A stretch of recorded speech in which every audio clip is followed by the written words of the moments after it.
Hello everyone, this is Maheshpal. Welcomes you all and welcome back to my YouTube channel. देखिए, आज का जो informative session है वो सभी लोगों के लिए है, नॉट ओनली फॉर एकेडमिक्स, सिर्फ बच्चों के लिए नहीं, बाकी के जनरल लोगों के लिए भी। बिकॉज आज का टॉपिक ही कुछ इस तरीके का है। जैसा कि हम सबको पता है कि समर सीज़न अपने पीक पर है और समर सीज़न की वजह से हीट शॉक, हीट एग्जॉशन और भी कई सारी तरीके की दिक्कतें हो रही हैं और ये सारी की सारी दिक्कतें बॉडी के इंटरनल ऑर्गन्स को डैमेज करती हैं। आपकी बॉडी का सबसे ज़्यादा important organ that is the heart. वैसे तो ब्रेन है, लेकिन सबकी अपनी इंपॉर्टेंस है। आज के इन्फॉर्मेटिव सेशन में मैं आपको कुछ टिप्स दूंगा जो कि आप यूज़ कर सकते हैं ताकि आप अपने हार्ट को पूरे तरीके से हेल्दी रख सकें, पूरे तरीके से सेफ रख सकें। तो वीडियो की शुरुआत करते हैं। चीज़ों को ज़रा इस तरीके से समझिए कि जो ह्यूमन हार्ट होता है, ह्यूमन हार्ट का जो बेसिक फंक्शन है वो है पंपिंग का। पंपिंग के साथ साथ में हमारी बॉडी की टेंडेंसी होती है कि हम अपने इंटरनल बॉडी टेम्परेचर को रेगुलेट रख सकें, हम अपने इंटरनल बॉडी टेम्परेचर को मेंटेन कर सकें apart from the temperature in the environment और सराउंडिंग। पर बहुत ज़्यादा सर्दी और बहुत ज़्यादा गर्मी होने की वजह से आपका जो हार्ट होता है, हार्ट की फंक्शनिंग इम्पेयर होती है। देखिए, सर्दी या गर्मी डायरेक्टली हार्ट के फंक्शन को इम्पेयर नहीं करता है, बल्कि ये जो एक्सटर्नल एनवायरनमेंट में चेंजेस होते हैं, इन चेंजेस की वजह से बॉडी पर जो रिएक्शन होती है, दैट रिएक्शन में भी हार्मफुल। दोनों ही चीज़ें अपने आप में क्या है, लोगों के लिए दिक्कत पैदा करती हैं। नॉर्मल पीपल के लिए इतनी दिक्कतें नहीं होती हैं, बट जिनको कभी ना कभी हार्ट फेलियर की कंडीशन रही हो, किसी तरीके का मायोकार्डियल इन्फार्क्शन अटैक आया हो कि और अंजाइना हुआ हो या वट एवर इट में भी, किसी भी तरीके की अगर हार्ट रिलेटेड डिजीज़ है तो ऐसे पर्सनस को थोड़ा सा सतर्क रहना चाहिए। अब इन चीज़ों को अगर थोड़ा सा बात की जाए कि आप खुद को प्रोटेक्ट कैसे कर सकते हैं या फिर कौन कौन से आपको मेजर्स अपनाने चाहिए ताकि आप अपने हार्ट को पूरी तरीके से हेल्दी मेंटेन रखें, तो ज़रा इस चीज़ को समझिए। नॉर्मल पर्सन के कंपेयर में जो ऐसे लोग जिनको किसी तरीके के कोई हार्ट रिलेटेड प्रॉब्लम है, उन लोगों के लिए ये रिस्क फैक्टर ज़्यादा रहता है। बिकॉज हमारा जो हार्ट है, हार्ट के मसल्स, कार्डियक मसल्स जो हैं, उन लोगों में जिनको अटैक आ चुका है वो मसल्स थोड़े से वीक पड़ जाते हैं और बहुत ज़्यादा गर्मी या एनवायरमेंटल चेंजेस होने की वजह से, देखिए, क्योंकि गर्मी बहुत ज़्यादा होगी, गर्मी होगी तो साथ में स्वेटिंग होगी और स्वेटिंग के लिए हमारे हार्ट को बहुत तेज़ी से ब्लड को पंप करना पड़ेगा टूवर्ड्स द स्किन सरफेस, जिसकी वजह से क्या होगा कि वेसल्स में डायलेशन होगा और ब्लड का प्रेशर बढ़ेगा। तो ये छोटे छोटे से जो चेंजेस होते हैं, अगर इन चीज़ों के पीछे की साइंस समझी जाए तो आप इस चीज़ को पूरे तरीके से डिकोड कर सकते हैं कि क्या करना चाहिए। और अब थोड़ी सी बात करते हैं कि क्या मेजर्स अपनाए जा सकते हैं किसी भी पर्सन को, है ना, पर्सन चाहे कैसा भी हो, नॉट ओनली द पेशेंट, है ना। पेशेंट टाइप में देखिए दो तरीके के पेशेंट यहाँ पर काम कर जाते हैं। First is the heart patient हो गए, या दूसरे जो हो गए जिनको किसी तरीके की एम्फीसीमा वाली कंडीशंस हैं, ब्रोंकाइटिस वाली कंडीशंस हैं, सीओपीडी वाले केसेस हैं। इन सभी लोगों में भी बड़ी दिक्कतें रहती है बिकॉज बहुत ज़्यादा हीट होने की वजह से जो एयर की क्वालिटी होती है, क्वालिटी इम्पेयर कर जाती है, तो पुअर क्वालिटी की एयर उनकी बॉडी में जाएगी और oxygen supply properly body organs तक नहीं पहुँच पाएगी। तो ऐसे लोगों में भी बड़ी दिक्कतें देखने के लिए मिलती हैं। बात करते हैं ज़रा टिप्स की कि क्या क्या मेजर्स अपनाने चाहिए किसी भी पर्सन को ताकि उसकी बॉडी में हीट से होने वाले चेंजेस का रिएक्शन उसके हार्ट पर ना आए, मतलब पूरे तरीके से आपका हार्ट प्रोटेक्ट रहे। इसके लिए क्या क्या चीज़ें हो सकती है, तो सबसे पहली चीज़ ये समझिए कि बहुत ज़्यादा ओवरलोड नहीं करना है किसी भी चीज़ का। बिकॉज आप जितना ज़्यादा ओवर वर्किंग करेंगे उतना ही ज़्यादा स्वेटिंग होगी बॉडी से। मैं एक बिल्कुल जनरल वे में, नेचुरल वे में बात कर रहा हूँ कि जितना ज़्यादा आप ओवर वर्क करेंगे, ओवर वर्क करने की वजह से हार्ट को बहुत ज़्यादा काम करना पड़ेगा और हार्ट बहुत ज़्यादा काम करेगा तो कहीं ना कहीं ये हार्ट पर एक प्रेशर क्रिएट करेगा, एक स्ट्रेस वाली कंडीशन जनरेट हो जाएगी। साथ के साथ में क्या है, if you are capable of this then you can use air conditioner over fan, है ना। इसका एक छोटा सा लॉजिक इसके पीछे ये रहता है कि फ़ैन सिर्फ आपको क्या है, कूलिंग प्रोवाइड करता है, लेकिन एयर कंडीशन जो होता है, एयर कंडीशन साथ के साथ में मॉइस्चराइजेशन, ह्यूमिडिटी वाली चीज़ों को भी आसपास के एनवायरनमेंट में मेंटेन करके रखेगा। तो ये कहीं ना कहीं एक प्लस पॉइंट हो जाता है उन लोगों के लिए जो अफोर्ड कर सकते हैं। ये चीज़ सबके लिए लागू नहीं होती है। तीसरी सबसे इंपॉर्टेंट चीज़ रहती है कि in the summer time you must B hydrated.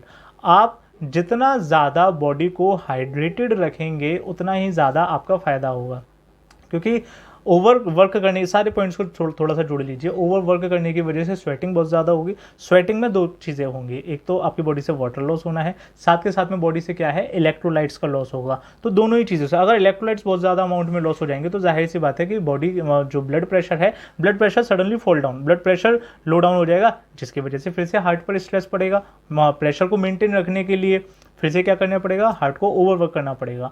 इसीलिए बहुत ज़रूरी है कि बॉडी को हाइड्रेटेड रखें। अब हाइड्रेटेड का लोग मतलब गलत निकाल लेते हैं। कुछ लोग होते हैं जो कि सोडा ड्रिंक्स की तरफ चले जाते हैं, कुछ लोग होते हैं जो कि पैकेट जूसेस वगैरह पीते हैं। तो इन चीज़ों को बिल्कुल ही क्या है, ऐसी चीज़ें नहीं लेनी चाहिए, बिकॉज सोडा ड्रिंक्स तो किसी भी तरीके से बॉडी के लिए फ़ायदेमंद नहीं है, because it is completely carbonated water. CO2 is pressed under the certain conditions के at low temperature and high pressure, उसमें तो CO2 भरी हुई है। साथ के साथ में जो पैकेज जूसेस होते हैं वो भी अच्छे नहीं है, क्योंकि उसमें प्रिजर्वेटिव्स मिलाए जाते हैं। If you want to hydrate your body then you must go natural. आप क्या कर सकते हैं, आप फ्रेशली प्रिपेयर्ड जूसेस ले सकते हैं। कुछ नहीं मिल रहा है कुछ भी, तो आप लेमोनेड यूज कर सकते हैं, जिसमें क्या है कि थोड़े बहुत आप शुगर सॉल्ट मिला करके एंड देन जो लेमन रहता है, सिट्रिक एसिड वाली चीज़ें, it completely hydrate your body, right. आपकी बॉडी को प्रॉपर अमाउंट में वाइटामिन मिल सकते हैं, प्रॉपर अमाउंट में मिनरल्स मिल सकते हैं, and it is usually helpful to you. साथ के साथ में जो दूसरे पॉइंट्स हो सकते हैं वो क्या है कि हीट बहुत ज़्यादा समर एक्सपोजर अगर है, आपका सन एक्सपोजर हो जाता है समर्स में, तो इसमें दो बड़ी दिक्कतें निकल करके आती हैं। One is the heat exhaustion, and जो दूसरी चीज़ होती है वो होती है हीट स्ट्रोक। अच्छा, हीट एग्जॉशन और हीट स्ट्रोक ये दोनों ही अलग अलग चीज़ें हैं। इनके बारे में थोड़ा सा समझिए कि हीट एग्जॉशन क्या है, कि आपकी बॉडी इस तरीके से गर्मी में रेस्पॉन्स करेगी कि जो आपकी बॉडी के लिए बहुत ज़्यादा हार्मफुल वाली कंडीशन बनेगी। लेकिन वो कंडीशन आने से पहले आपकी बॉडी जो साइंस एंड सिम्टम्स दिखाती है, that comes under the category of the heat exhaustion. Heat exhaustion में ये थोड़े से पॉइंट्स होते हैं पकड़ने वाले, जो कि डॉक्टर्स पकड़ते हैं, या फिर यूजुअली अगर आप खुद अपनी बॉडी और हेल्थ से कंसर्न है तो आप इन चीज़ों को क्या कर सकते हैं, देख सकते हैं। अब इसमें पॉइंट्स ज़रा समझिए कि हीट एग्जॉशन में कौन कौन से पॉइंट्स आ सकते हैं। बेसिकली इसमें क्या होता है कि एक्सेसिव स्वेटिंग, सबसे पहली चीज़, बहुत हैवी स्वेटिंग होती है पर्सन को। साथ के साथ में क्या होता है, muscular cramps, right. Muscular cramps के साथ साथ में क्या होता है, थोड़ा सा मिचली वाली फीलिंग, नोजिया, वॉमिटिंग जैसी, राइट। इसके साथ साथ में क्या होता है कि फेंटिंग एंड डिजीनेस, पर्सन को सडनली चक्कर आते हैं and he suddenly fell down. Fainting and syncope वाली जो एक वीडियो है, मैं एक इस पर भी एक सेशन ले चुका हूँ। वो यूजुअली क्या थी कि फेंटिंग थी इन द जिम, राइट, कि जिम वगैरह में जाने पर आपको फेंटिंग क्यों होती है, डिजीनेस क्यों होती है। तो उसके पीछे भी कहीं ना कहीं एक रीज़न यही था कि अगर आप एक क्लोज चैम्बर में अगर आप वर्कआउट करते हैं तो वहाँ पर क्या हो जाएगा, CO2 का ओवर प्रोडक्शन हो जाएगा, ओवर हीट प्रोडक्शन हो जाएगा, जिसकी वजह से एनवायरनमेंट में बहुत सारे चेंजेस होंगे और उसका रिएक्शन आपकी बॉडी पर देखने को मिलेगा। आप यहाँ से उस पॉइंट को डायरेक्टली जोड़ सकते हैं। तो ये सारे के सारे जो साइंस एंड सिम्टम्स रहते हैं, they comes under the category of the heat exhaustion. इसके बाद में अगर कंडीशंस खराब होती हैं, अब ऐसे में अगर आपने खुद को कंट्रोल कर लिया then it will well and good, लेकिन अगर चीज़ें बिगड़ती हैं तो वो जाता है हीट स्ट्रोक की कैटेगरी में। अब हीट स्ट्रोक में क्या होता है, जरा इस चीज़ को थोड़ा सा समझिए। अगर पर्सन को इस वाली कंडीशन में हाइड्रेटेड करने के बाद में भी, इलेक्ट्रोलाइट्स प्रोवाइड करने के बाद में भी अगर आधा घंटे के अंदर में ठीक ठाक नहीं लगता है, then you must be take medical help, है ना, वो बहुत ज़्यादा ज़रूरी हो जाता है। अदरवाइज हीट स्ट्रोक वाली जो चीज़ें निकल करके आती हैं, हीट स्ट्रोक इसमें थोड़ा सा इसमें अंतर पड़ जाता है। हीट स्ट्रोक में सबसे पहला चेंज ये निकल करके आता है कि पर्सन को बहुत ज़्यादा गर्मी तो फील होती है बट स्वेटिंग नहीं होती है। सबसे पहली चीज़, बॉडी पर क्या होते हैं कि थोड़े से पैचेस बनने लगते हैं, हॉट रेडेड स्किन होने लगती है, स्किन पर लाल कलर के धब्बे बनने लगते हैं, हेडेक होने लगता है। साथ के साथ में स्ट्रॉन्ग पल्स रेट जो होता है, पल्स रेट बहुत ज़्यादा बढ़ने लगता है, और जो पर्सन जो होता है ना वो थोड़ा सा अनकॉन्शियस हो जाता है। So these are actually the symptoms of the heat stroke. इन चीज़ों को थोड़ा सा ध्यान रखें, बिकॉज ये सारे के सारे हेल्थ रिलेटेड इश्यूज हमारे आसपास में भी होते रहते हैं। अगर हम इसमें कंसर्न है तो हम इसमें एक क्विक एक्शन ले सकते हैं। आफ्टरवर्ड्स जो एक और टिप्स के तौर पर मैं चीज़ निकल करके है कि how will you protect your self in the summer, वो ये है कि आपका dress sense in the sense ऐसा नहीं है कि आपको बहुत ज़्यादा वैसे कपड़े पहनने हैं। ड्रेस आपकी अप्रोप्रिएट होनी चाहिए एज पर द कंडीशन। आपके थोड़े से लूज क्लॉथ्स होने चाहिए, बहुत ज़्यादा टाइट नहीं होनी चाहिए, ताकि प्रॉपरली वेंटिलेशन होता रहे और स्किन को प्रॉपर फ्रेश एयर मिलती रहे। If you use tight clothes during the summer, या डार्क कलर के अगर आप कपड़े पहनते हैं, या फिर क्या है कि आप थोड़े से मोटे कपड़े पहनते हैं, तो इससे क्या होना है, इससे आपकी बॉडी में, बिकॉज हमारी बॉडी कंटिन्यूसली हीट रिलीज करती रहती है, राइट, हमारी बॉडी से हीट रिलीज होती रहेगी, प्रॉपर वेंटिलेशन नहीं होगा तो वो कहीं ना कहीं आपकी बॉडी को ही नुकसान पहुंचाएगा, एंड बॉडी अपने आप को रेगुलेट करने के लिए फिर से वही स्वेटिंग वाली साइकिल को अपनाएगी। आफ्टरवर्ड्स इसके साथ में क्या हो सकता है कि अगर आप मेडिकेशंस, किसी तरीके की दवाइयाँ यूज़ करते हैं, एंड दवाइयों में भी मेजरली जो आते हैं बीटा ब्लॉकर्स, बीटा ब्लॉकर्स या डायूरेटिक्स जैसे ड्रग्स जो होते हैं, तो इनसे थोड़ा सा सावधान हो जाएं, राइट। बिकॉज डायूरेटिक्स क्या करते हैं, आपकी बॉडी से लार्ज अमाउंट में वाटर को रिमूव आउट करवाते हैं, फ्लश आउट करवाते हैं। और अगर ऐसे में गर्मियों में अगर आपकी बॉडी से बहुत ज़्यादा अमाउंट में वाटर फ्लश आउट हो जाएगा तो बॉडी आपकी डिहाइड्रेट हो जाएगी, आपकी बॉडी में हाइपोवोलेमिया वाली कंडीशन आ जाएगी। एंड हाइपोवोलेमिया वाली कंडीशन में बॉडी में ब्लड का वॉल्यूम कम हो जाएगा एंड सारे के सारी कंडीशंस फिर क्या है, रिवर्ट बैक कर जाएंगे और सब कुछ क्या है, धीरे धीरे कंडीशंस पर्सन की क्या होने लगेगा, खराब होने लगेंगी। साथ के साथ में एक चीज़ और ध्यान रखें कि जिस तरीके से इंडिया में प्रेजेंट टाइम पर हीट वेव्स जनरेट हो रही हैं बहुत लार्ज अमाउंट में, और इंडिया के मेजरली एरिया में बहुत सारे हाई रेंज में हाई फ्रिक्वेंसी की हीट वेव्स जनरेट हो रही हैं, तो कोशिश करें जितना हो सके कि जो हॉटेस्ट पार्ट होता है डे टाइम का, उसमें आप डायरेक्टली सन के कांटेक्ट में आने से बचें, अवॉइड करें।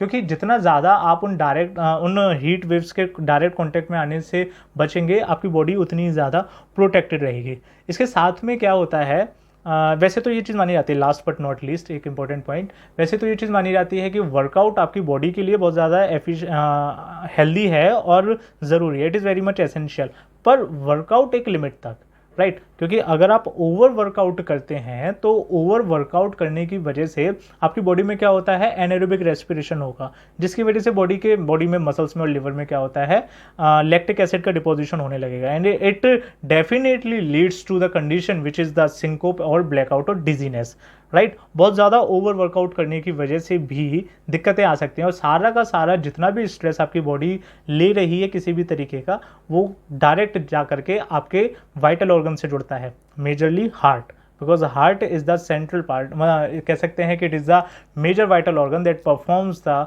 Function of pumping. जब आपका ब्लड प्रेशर रेगुलेट होगा तब आपकी बॉडी की बाकी की चीज़ें रेगुलेट होंगी। तो हार्ट आपका ही है, अपने दिल का ध्यान रखें, अपने दिल का ख्याल रखें।